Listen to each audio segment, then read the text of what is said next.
ഭവന നിർമ്മാണത്തിൽ വാസ്തുവിൻ്റെ പ്രാധാന്യം എന്താണ്? ചിലർ വാസ്തുവിൻ്റെ അളവുകളെയും കാഴ്ചപ്പാടിനും പ്രാധാന്യം കൊടുക്കാതെ സ്പേസ് മാനേജ്മെൻറ്റിന് മാത്രം പ്രാധാന്യം കൊടുത്ത് ചെയ്യുന്നവരുണ്ട്.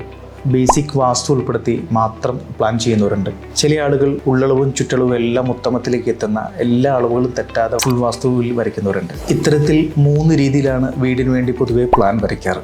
ഇതിലേതാണ് ശരിയെന്ന് ചിന്തിക്കുമ്പോൾ വാസ്തുവിൻ്റെ അളവിനെ ഒട്ടും ചിന്തിക്കാതെ വരയ്ക്കുന്ന പ്ലാനുകളിൽ സ്പേസ് മാനേജ്മെൻറ്റ് അത്ര നന്നാവാനുള്ള സാധ്യത വളരെ കൂടുതലാണ്.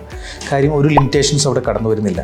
ബേസിക് വാസ്തു ഉൾപ്പെടുത്തി വരയ്ക്കുമ്പോൾ ചെറിയ ലിമിറ്റേഷൻസ് കടന്നു വരുമെങ്കിലും പ്ലാൻ നന്നായി വരയ്ക്കാനായിട്ട് ബേസിക് വാസ്തുവിൽ നിന്നുകൊണ്ട് കഴിയുമെന്നുള്ളതാണ്. കേരളത്തിൽ നമ്മൾ ഉൾപ്പെടെ വരയ്ക്കുന്ന ഏറ്റവും കൂടുതൽ ആളുകൾ ബേസിക് വാസ്തുവിൽ നിന്നുകൊണ്ടാണ് പ്ലാന് കൂടുതലായി വരയ്ക്കാറ്. ഫുൾ വാസ്തു നോക്കി വരയ്ക്കുന്ന പ്ലാനുകളിൽ അവിടെ പല ലിമിറ്റേഷൻസും കടന്നു വരും. കാരണം ചെറിയ കോലളവിൽ പോലും കണക്കുകളുണ്ട്. അതുപോലെ ഓരോ അളവുകൾക്കും ദിക്കുകൾക്കും ദർശനങ്ങൾക്കും കാഴ്ചപ്പാടുകൾക്കും ഒക്കെ ലിമിറ്റേഷൻസ് ഉണ്ട്. പക്ഷേ അതിൻ്റെ ആ ഒരു അളവിൽ നിന്നുകൊണ്ടൊക്കെ വരച്ചെടുക്കാൻ അതിൻ്റേതായ ലിമിറ്റേഷൻസും എഫേർട്ടും ഒക്കെ വേണ്ടി വരുന്നുണ്ട്. ബേസിക് വാസ്തുവിൽ നിന്ന് വരയ്ക്കുന്ന പ്ലാനിൽ നിന്ന് കുറച്ചുകൂടി ബുദ്ധിമുട്ടാണ് ഫുൾ വാസ്തുവിൽ നിന്നിട്ട് ഒരു സ്പേസ് മാനേജ് ചെയ്യാനായിട്ട്. പക്ഷേ ഇതെല്ലാം ശാസ്ത്രം എന്നതിലുപരി വിശ്വാസപരമായി കൂടി കണക്ട് ചെയ്യുമ്പോഴാണ് കൂടുതൽ ആളുകൾ, വളരെ കുറച്ച് ആളുകളാണ് ഫുൾ വാസ്തുവിൽ നിന്ന് പൊതുവെ വരയ്ക്കാറ്. നമ്മളൊക്കെ ഇവിടെ വരയ്ക്കുന്ന പ്ലാനുകളൊക്കെ കാണിപ്പേര് പോലെയുള്ള ആളുകളെ റിവ്യൂ ചെയ്യുന്ന സാഹചര്യങ്ങളൊക്കെ ഉണ്ട്. നമ്മളിപ്പോൾ അത്രയും ആ ഒരു ഫുൾ വാസ്തു വേണമെന്ന് ആഗ്രഹിക്കുന്ന ആളുകൾക്ക് അത്രയധികം നമ്മൾ സ്പേസിനെയും അല്ലെങ്കിൽ അളവുകളെയൊക്കെ ഉൾപ്പെടുത്തി നന്നായിട്ടാണ് പൊതുവെ വരച്ചു പോകാറ്.